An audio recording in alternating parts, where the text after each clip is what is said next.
শুভ সকাল আমার প্রিয় পরিবার। তো তোমরা সবাই কেমন আছো? আশা করি সবাই ভালো আছো, সুস্থ আছো। আমরাও ভালো আছি। প্রতিদিনের মতো শুরু করলাম আরেকটি নতুন ব্লগ। তো বন্ধুরা পাশে থাকো, সাথে থাকো। তো এই কটা দিনে আমার সুগারটা এত পরিমাণ বেড়ে গেছে, টেনশন করতে করতে কথাও যেন স্পষ্টভাবে বলতে পারছি না, জিভটা যেন তোতলাচ্ছে। তো চলো ওইভাবেই শুরু করা যাক আজকের ব্লগটা। নিয়মিত ব্লগ না দিলে যে কী সমস্যা হয় সেটা শুধু আমি বুঝতে পারছি।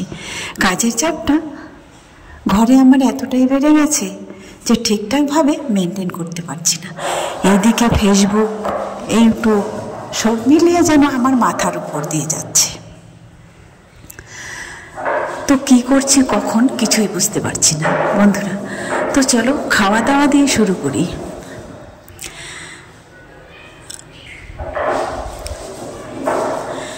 কি রান্না করছি আর কি খাচ্ছি সেটাও তোমাদের বলতেই ভুলে গেছি।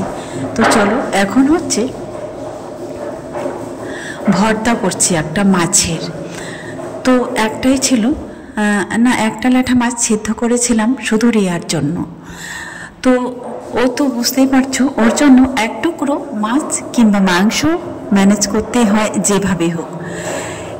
হ্যাঁ, এবার বলতে পারো না দিলে কি হবে? না দিলে খাবে না, তখন ওর কিছু হবে না, মনে হচ্ছে যত প্রবলেম আমার হবে, ক্ষতিটা ওর কিছুই হবে না। এই যে 2টা দিন ধরে খাবে না, সঙ্গে রাখতেই হয় ওর জন্য। আর এটা হচ্ছে মুড়ি মাখাবো এখন বন্ধুরা। তো মুড়ি মাখাবো কি দিয়ে বলো তো? মুড়িটাও একটু ওকে মুখরোচক করে দিতে হয়। এখানেই ছিল পাশে লঙ্কা গাছ, টুক করে একটা লঙ্কা ছিঁড়ে নিলাম। আর মুড়ি, চানাচুর সব মিলে একসঙ্গে ভর্তা করে দিলাম, ওর সঙ্গে মুড়িটা মাখিয়ে দিলাম, একদম দোকানের ঝালমুড়ির মতো। তো মনে হচ্ছে এটা যদি এত টেস্টি হয়েছিল, এটা বিক্রি করলে মনে হয় একটা দোকান হয়ে যেত। তো রিয়া বলছে আমাকে, মা তুমি তো ঝালমুড়ির দোকান দিলে, সেই তো তোমার দোকানে বিক্রি হতো। যাই হোক, আর কি চলে একটা কথা বলে দিল। তো টেস্ট যদি হয় তরকারি কিংবা যে কোনো খাবার, তাহলে সবার প্রথমে আমরা এইভাবেই কথা বলি। রান্না একটু ভালো হলে আমরা বলি কথায় কথায়, হ্যাঁ তুমি তো একটা 5 স্টার হোটেল দিতে পারবে, তাই না? তো সেরকমই একটা মামিয়ে মিলে সকালবেলায় একটা এরকম চলো উপস্থাপনা হয়ে গেল। আসলে দিন রাত যে কোনো সময়, যে কোনো মুহূর্ত আমি তো ওদেরকে নিয়ে পার করি। এদেরকে নিয়ে হাসির ছলে, রেগে, যা কিছু মনে হয় আর কি। এরাই আমার আত্মীয় স্বজন, এরাই আমার পাড়াপড়শি, এরাই আমার ভবিষ্যৎ, এরাই আমার বর্তমান, তাই না? হ্যাঁ, কখনো মা বলি তো কখনো মাসি, কখনো মাসি তো কখনো মা, এইভাবেই বন্ধুরা সব মিলিয়ে দিন কাটে। চলো আজকে করব মূলা ভাজা। তো অনেকক্ষণ দিন ধরেই এই মূলগুলো ছিল।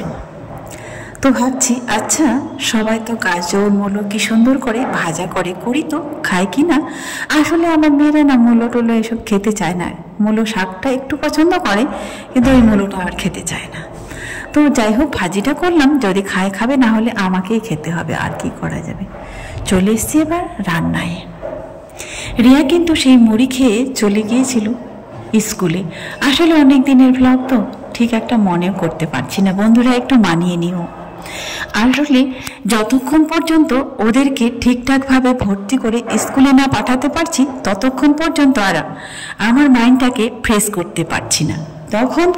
যখন দেখবো দুজনে নিয়মিত স্কুলে যাচ্ছে, আমার সব কিছু টেনশন মুক্ত হয়ে গেছে, তখন ভাববো হ্যাঁ এখন আমি ফ্রি আছি। তো রান্না বান্না করে ঠিক আমরা খেতে বসবো ভাব, তখন 2টোর সময় সে চলে আসবে, এসে উপস্থিত হয়ে যাবে। তারপরে কিন্তু খেতে বসবো। আগে যদি আমি খেয়ে নিই, তাহলে কিন্তু ও আবার খাবে না। রাজিয়া তো খেয়ে নেয়, রাজিয়া আবার আমাদের সঙ্গে খুব কম বসে, আর রিয়া ছাড়া আবার আমাকে ছাড়া খায়ই না। তো চলো দুধটা এখন জাল দেবো। রান্না বান্না, খাওয়া দাওয়া বন্ধুরা সব কিছুই কমপ্লিট। খেয়ে দিয়ে গিয়েছিলাম একটু বাইরে ঘুরতে। এই যে এবার বলতে পারো কেন গো, কখন সময় পাও? সত্যি বন্ধুরা, ফেসবুকের ভিডিও করার জন্য একটু না একটু টাইম ম্যানেজ করতেই হয়, ওইটুকু টাইমের মধ্যে যেতেই হয় আমাকে বাইরে ফেসবুকের ভিডিও করার জন্য। এই জায়গাটা হয়তো তোমাদের অনেক পরিচিত, অনেক আগে দেখেছো। এই জায়গাটায় নতুন চাষ করেছে, ফুলগুলো দেখে মনে হচ্ছে এখান থেকে আর যাব না। সত্যি ফুল কেন এত সুন্দর হয় বন্ধুরা, কেউ বলতে পারবে? হ্যাঁ, তার নামে তো ফুল, পবিত্র, তাই না? আসলে এক একটা থোকাতে বিভিন্ন রকমের কালার হয়েছে, এত সুন্দর লাগছে যেন চোখ ফেরানো যাচ্ছে না। এটা আবার টকটকে লাল, তো এই এটা সম্ভবত লাল গাঁদা নাকি বন্ধুরা। যাই হোক, ফুলের সাথে আমি একটু কম পরিচিত, তাই ফুলের কথাটা ঠিক জানি না, তবে গাঁদা ফুল এক কথায় উত্তর দিয়ে দিতে পারবো। কে যেন দুটো আবার ছিঁড়ে নিয়েছে। চলো, ফেসবুকের জন্য ভিডিও করতে এসেছিলাম, তারপরে যেন এক মায়ায় জড়িয়ে গেলাম। সত্যি এটাকেই বলে মায়ার বন্ধন। আস্তে আস্তে স্টেশনে দেখছিলাম বেথি শাকের দোকান দিয়েছে। ওই শাক দেখে আমার যেন আর মন মানছিল না। সত্যি স্টেশনে আবার এইরকম জিনিস পাওয়া যায়, তাও তো আবার মন কাড়া লোভনীয় জিনিস, তাই না? কি করে যাব স্টেশন থেকে শাকটা না নিয়ে আর বাড়ি ফিরবো না, এরকম একটা প্ল্যান করে নিলাম। ব্যাগে হাত দিয়ে দেখছি সত্যি আমার ব্যাগে তো 1 টাকাও নেই। কিভাবে নিও আর বলো তো? কাকিমাকে বললাম, কাকিমা কত করে? বলছে 520 টাকা, 40 টাকা কিলো। আরে বাবা, যেই শাক গ্রামে মানুষ খাই না, গরু ছাগলে খায়, শহরে নাকি তার দাম 40 টাকা কিলো। ভাবা যায় বন্ধুরা? আসলে যখন আমি গ্রামে ছিলাম বা এখনো যদি গ্রামে যাই বাবা বাড়িতে, তখন দেখবো তারা ওই শাকগুলো তুলে তুলে আমার ভাইয়ের বাচ্চাগুলো থেকে গরুকে খাওয়ায়, ছাগলকে খাওয়ায়। এই সিজনটাই এগুলো হচ্ছে ছাগল গরুর খাবার। আর শহরে আমরা পাই না 40 টাকা কিলো। এক কথায় আমার কাছে বিশাল বড় একটা অ্যামাউন্ট মনে হচ্ছে তখন ওই মুহূর্তে। আচ্ছা, যখন পয়সা নেই তাহলে কি করা যাবে? যাই হোক, একজন পরিচিত পেয়ে গেছি, তাকে বললাম শাক নেব। এক কথায় বলছে ঠিক আছে। দেখলাম আমাকে 20 টাকা দিল। 20 টাকা দিয়ে বললাম আমাকে 500 দাও, একটু কমালে হবে না? বলছে না, আমাদেরই তো কেনা, আমাদের কেনাই তো 20 টাকা, তোমাকে আবার দিব, তাহলে আমার লাভ কি থাকবে? তখন বললাম কাকিমা একটু অন্তত দাও। ঠিক আছে, তাহলে 20 টাকা দিয়ে তোমাকে 500 দিচ্ছি। আর বেথে শাক তো এমনিতেই অনেক ওজন। শাকটা নিয়ে আসার পরে আমি কি এটা রেখে ঘুমাবো? কখনোই না। এটা না খেলে তো আমার মন শান্তি হবেই না। এসে কাপড় চোপড় খুলে কোমর বেঁধে বসে পড়লাম লোভনীয় জিনিসটার কাছে। একদম আধ ঘন্টা সময় নিয়ে বন্ধুরা পরিষ্কার করে নিলাম। তারপরে এটা এখন করব রান্না। চলো,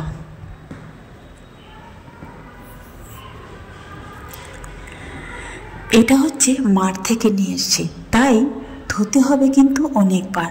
আগে তো এমনিতে ধুয়ে নিলাম, তারপরে বালতিতে আবার চুবিয়ে চুবিয়ে ধুতে হবে। শাকগুলো বাছার সময় অনেক বালু কাদা লেগেছিল। এবার ডুবো জলে না দিলে কিন্তু এই শাক খেতে পারবে না। আর শাকটা ধুচ্ছি আর মনে মনে ভাবছি ভাতটা তো ঠান্ডা, শাকটা তো গরম গরম, কি করা যায়? তারপরে গরম গরম শাক ভাজা আর শুকনো লঙ্কা পুড়িয়ে নিলাম, ব্যাস। তবে ওই ঠান্ডা ভাতে কিন্তু সেই স্বাদটা বন্ধুরা আর পাওয়া যায়নি। তো যাই হোক, তবু খেতে পেরেছি।